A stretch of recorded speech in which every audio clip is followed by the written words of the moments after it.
You're trying to start a quiet time routine. Only problem is, your child doesn't have any concept of time, so it's really hard for them to wait longer than 2 to 3 minutes at a time. Add to that they're super impulsive, and you can have a disaster on your hands. So how are you supposed to get this routine started that you know both you and your toddler need? Don't worry, there are ways around it.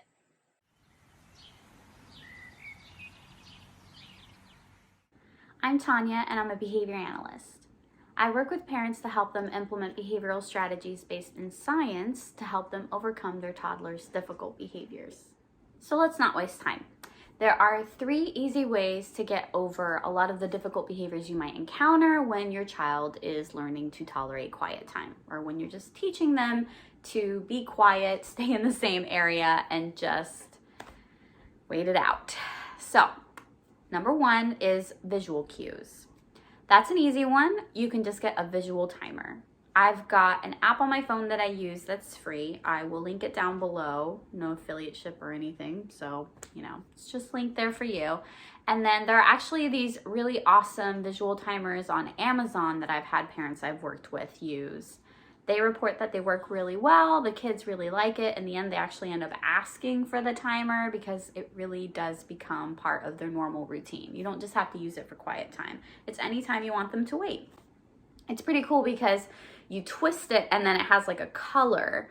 And then as the time goes down or counts down, the color reduces in size. And so it's a nice visual tracker for your child to be able to see, oh, okay, I've got this much time left. I usually have parents use the second one, the Amazon one, because it just looks like a kitchen timer, because you can leave that in the room with the child. Obviously, if you have the phone timer and you leave that with the kid can mess with the timer, they can reset it, they can stop it, they can fast forward it, and of course you may not even hear it go off. So the main thing is that it needs to be there for them to see it, to see the time count down, to help them wait longer and to give them an idea of how much time they have, that kind of thing. So if you left with the timer, it just wouldn't really be as helpful. I will link the Amazon timers down below as well. I'm not affiliated with them either or anything. It's just a really helpful resource that I found to use over the years. The second thing that you can do is to follow through. I've got 2 other videos where I've talked about different steps that you can take to teach quiet time. I'll link them down below. But one main thing that I mentioned was to go over the rules before you start quiet time. So if you have gone over the rules and made sure that it's literally only 2 to 3 of them, had your child repeat them, maybe had them practice it, whatever it is you have to do to make sure that you know that your toddler understands what those rules are, then you need to enforce them 100% of the time. It's very important.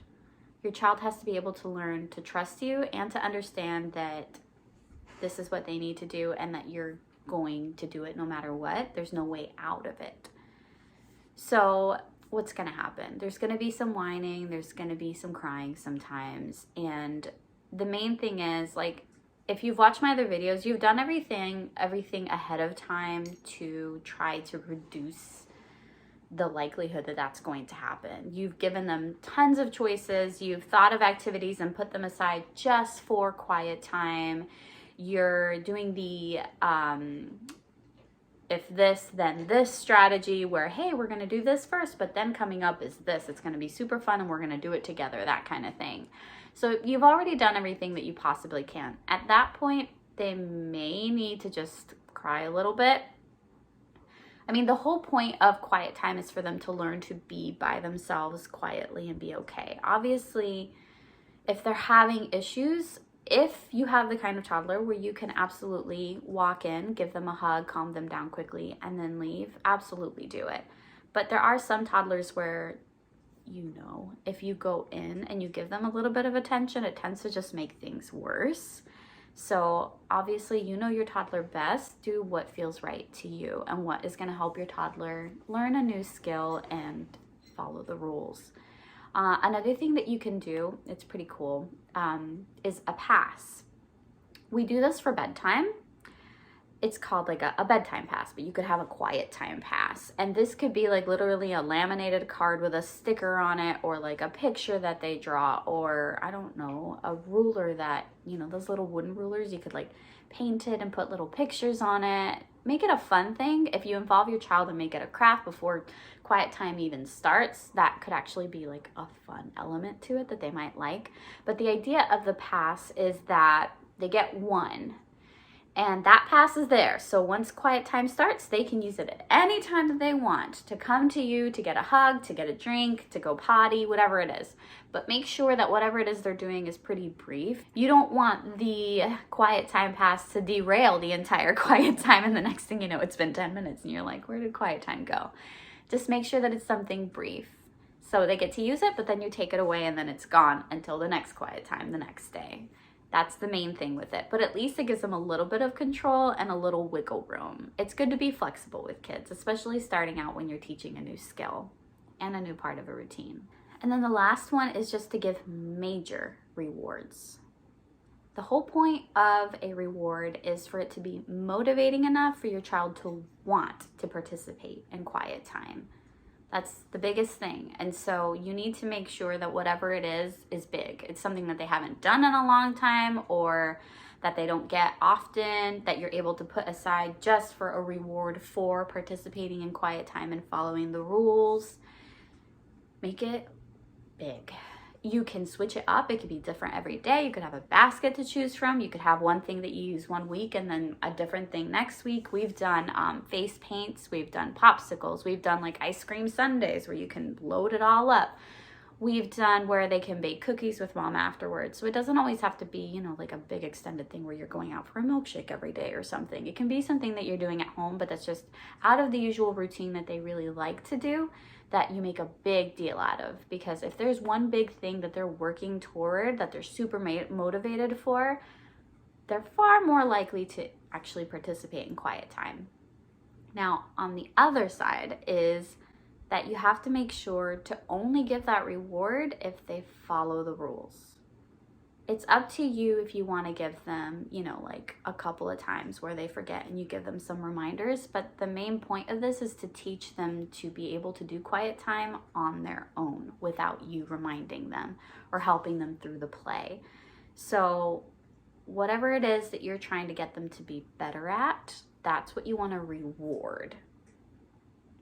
But of course, if they don't meet that criteria that you've come up with, you know, and you've explained it to them, that's the rules that you explained to them. If they don't meet that, then you have to be able to follow through and not give that reward, which is really difficult because maybe you want to. Maybe they made it like the first 10 minutes, but then the last 10 minutes were terrible. That's only half the time. Like, it's kind of up to you what you want to work on. I've mentioned it in previous videos, so if it's a scenario like that, you're going to know that you need to play around with the time. Again, those videos are linked down below so you can see more information on that, on how to fix it if it's a time issue. But you know, if your child mostly needed you to remind them and take them back to the room each time they left, that's not going to earn them a reward. They didn't follow the rules. And so sometimes they need to come into contact with the negative consequences just as importantly as the positive consequences for the good things, so that they learn, okay, you know, mom means it. I'm only going to get it if I do these things. What I find really often is that once they've like actually not earned it, they kind of figure it out, and usually by the next time or a couple of times later, they've got it down and they'll start participating in quiet time without a problem. It just takes some time for them to really understand what we call the contingencies. If this, then this. If you follow the rules, then you get the reward.